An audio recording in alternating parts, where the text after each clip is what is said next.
See Biot-Savart's law for moving charges.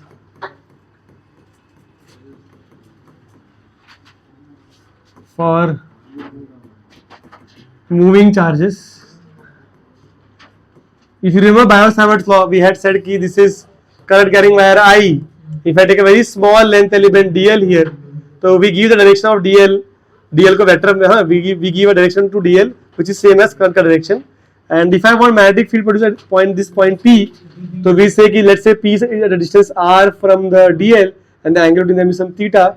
So Biot-Savart's law says that कि small magnetic field produced here dB अंदर की तरफ होगा वो, ठीक है, it will be equal to mu 0 upon 4 pi I dl sin theta upon r square, है ना, हमने ये किया है.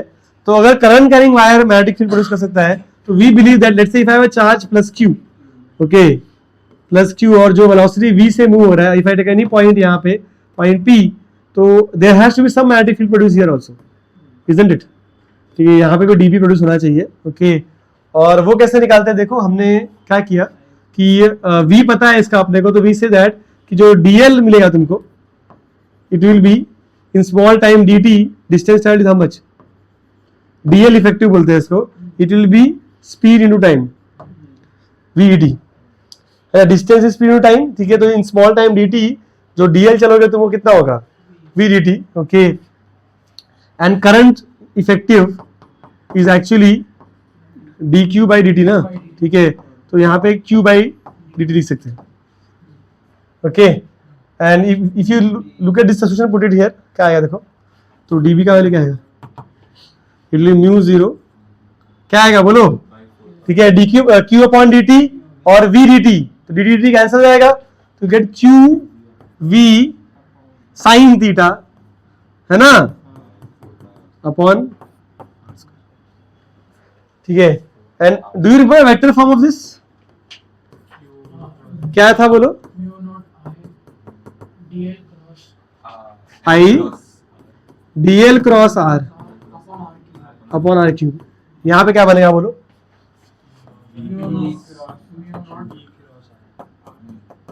q v cross r, yes, this is vector form. चमका. So this is magnetic, the moving charges will also produce magnetic field, and this is how you get the magnetic field to a moving charge. समझ में आया क्या, okay. इसका मतलब क्या है, देखो अभी इसका मतलब ये है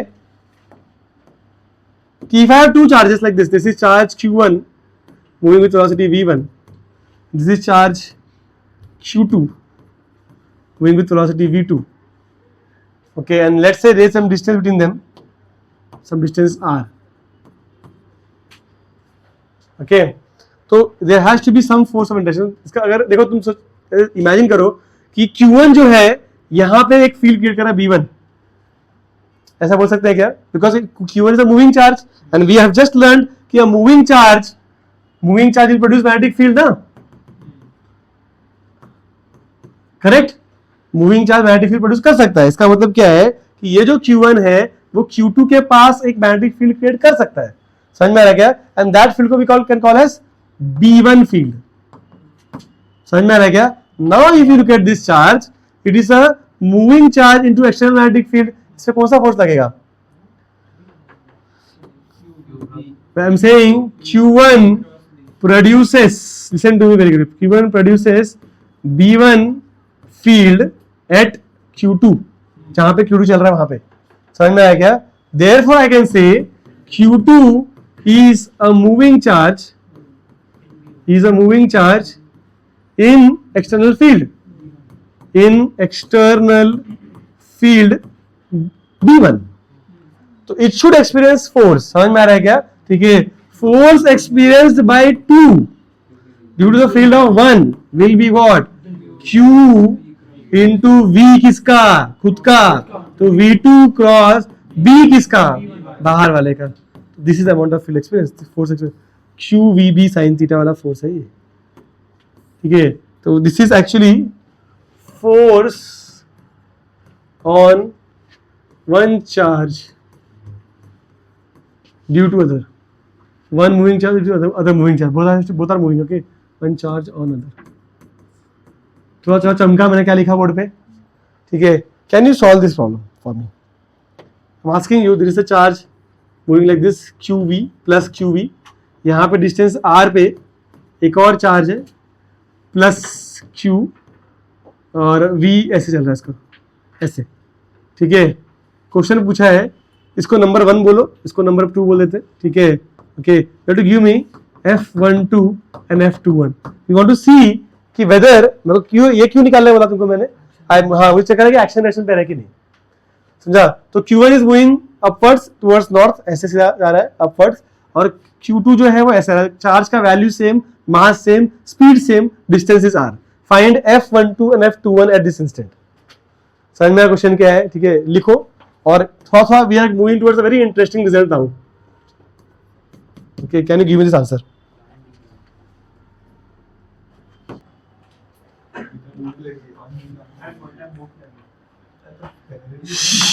If I have to calculate F12, तो पहले ये फील्ड निकाल लेते हैं यहाँ पे। Okay, magnetic field at this point, let's use a green pen, ठीक है। यहाँ पे जो फील्ड बन रहा है इसको बोलेंगे B1, करेक्ट है ना। और look at this, this is velocity like this, okay. R तुम्हारा ऐसा है, तो B1 का वैल्यू कैसे निकालेंगे अपन? V cross R, it's inside the page, तो this is correct only. Okay, that will be equal to μ0/4 pi QV sin theta, QV sin theta is 90, ठीक है। sin 90 is 1/r²। तो आई गॉट B1 का value, ठीक है। मैं B2 भी निकाल लेता हूँ, याद रहने दो यहाँ पे, छोड़ो। ओके, B2 निकाल लेते। B2 के लिए क्या होगा, देखो यहाँ पे this is your charge, okay, this is the point R distance पे, यहाँ पे वो पॉइंट है, और velocity is like this. What is the angle between V and R? 0, sin 0 0, ठीक है। तो I can say that whatever field यहाँ पे जो बना चाहिए था वो नहीं बनेगा, तो B2 is actually 0। There is no field at 1 के एंड पे, समझ में आ रहा है क्या? And there is field at 2 के एंड पे, समझ में आया? तो यहाँ पे I can calculate force, if I have to calculate force on 1 due to 2, तो that will be Q1 QVB into V1 cross B2, क्योंकि जो चार्ज 1 है वो B2 के फील्ड में, and B2 happens to be 0, right? Okay, you can say this formula, this will be 0 value. Okay, और if I want F21, तो it will be Q2 V2 B1 sin 90, ठीक है। sin 90 because कहते हैं, understand है यहाँ पे क्या हो रहा है कि वेलोसिटी और फील्ड जो परपेंडिकुलर है ना, V क्रॉस B कर रहे हैं ना हम लोग, V2 क्रॉस B1 कर रहे हैं, तो V2 क्रॉस B1, तो sin 91, एडजस्ट राइट है sin 90, okay, is equal to Q2 V2 का वैल्यू V है, Q2 का वैल्यू Q है, B का वैल्यू कितना है भाई? μ0/4 पाई QV/R², तो we get formula is μ0/4 pi Q² V²/R², ठीक है। और दिस सम का पर्पस क्या होगा, सुनो, ठीक है। ये सम इसलिए तुमको बताते हैं, पहला चीज तो ये समझ में आया कि magnetic force is not action reaction pair, ठीक है, रिएक्शन पेयर। ये तो समझ में आ गया अपने, ये तो कोई बड़ी बात नहीं है, ठीक है। पर ज्यादा अच्छा ये समझ में आता है इसमें कि अभी तक तो समझ, अगर चार्जेस मूव हो रहे हैं तो they might exert force on each other. जैसे ये वाला ऐसे फोर्स लगा रहा है, समझा क्या, ठीक है, उल्टा नहीं हो रहा है, बट ये वाला तो अगर चार्जेस आर मूविंग, ठीक है, तो they exert force on each other, isn't it? What force? Magnetic force, समझा। तो इसका मतलब जो अपन इलेक्ट्रोस्टैटिक्स में कर रहे थे, इफ यू रिमेंबर इलेक्ट्रोस्टैटिक्स में अगर ऐसे समझे तो दे दिया मैंने, इलेक्ट्रोस्टैटिक्स में कि this is charge Q1, this is charge Q2, दोनों में डिस्टेंस अगर R है, एक को छोड़ दिया या दोनों छोड़ दिया, तो दोनों डिस्टेंस अगर 2R हो जाए तो both will gain velocity, isn't it? both start moving, right? ठीक है, तो you know what is the velocity of these two charges? You can use what? And you can get the answer. वो WET में तुमने magnetic force consider किया था क्या? नहीं किया था ना, बट मैग्नेटिक फोर्स लग रहा है, कौन बोला?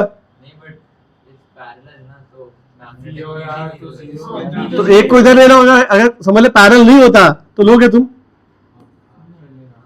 तो लो हो गया। Did you accommodate magnetic force?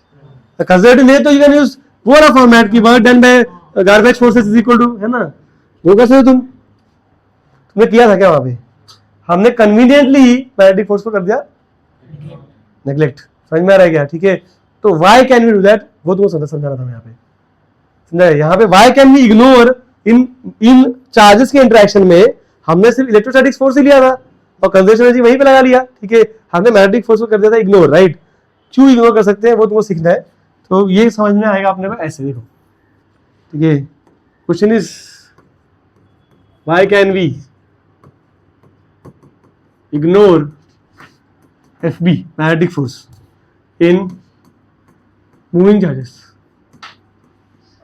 ठीक है, ओके, इग्नोर मतलब हमेशा इग्नोर नहीं कर सकते। ठीक है, अगर इलेक्ट्रिक फील्ड के सामने कर सकते हैं क्या? ओके, तो यू टेल मी कि यू गॉट मैग्नेटिक फोर्स का वैल्यू है अभी μ0/4 pi Q² V² upon R²।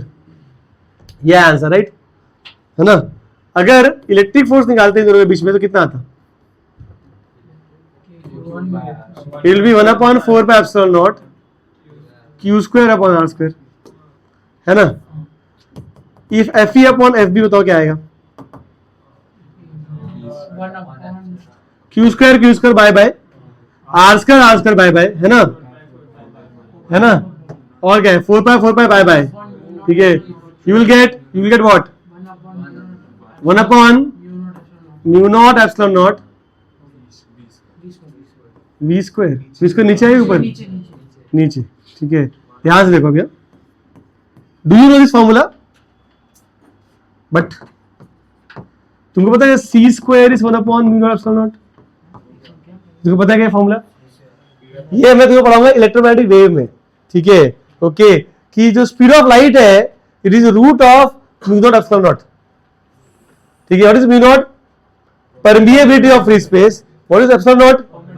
तो ये फॉर्मूला कहां पढ़ेंगे अपन? EM बेस में। समझ में आया क्या? But you should know that कि C² इज 1/μ0 epsilon naught। तो ये देख यहाँ पे, देख, क्या इसको ऐसे लिख सकते हैं?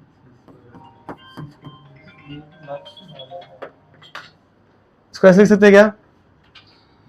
लिख सकते हैं ना? ठीक है, तो कैन वी से दैट कि C तो बड़ा बहुत ज्यादा होता है V से, है ना? ठीक है, तो वी कैन देयरफॉर से व्हाट? तो ऐसे केसेस में जब इलेक्ट्रिक फोर्सेस के सामने मैग्नेटिक फोर्सेस बहुत वीक होते हैं, ठीक है, इन मूविंग चार्जेस, तो वी कैन कन्वीनियंटली इग्नोर। समझ में आ रहा है क्या? और जो हमने इग्नोर किया था उससे कुछ खास फर्क नहीं पड़ता, इसलिए हमने इसको इग्नोर कर दिया था वहां पर। समझ में आया था? ठीक है, तो this is the concept of bio-Savart's law. तो बायो-सावर्ट्स लॉ हम लोग यूज कर सकते हैं टू कैलकुलेट। दो चीज बताना चाहिए कि तुमको, you can use Biot Savart's law to find B due to क्या बोलते हैं मूविंग चार्ज, पहली चीज। ठीक है, और तुमको B पता है मूविंग चार्ज का, तो हमेशा F भी निकाल सकते हो on any other charge is in the vicinity of that B। समझा गया? उस B के आसपास कोई और चार्ज है तो उसके ऊपर F निकाल सकते हो। तो ये दो क्वेश्चन हमारा रह गया था, तो मैंने कवर कर दिया। ठीक है, एनी क्वेश्चंस? यस।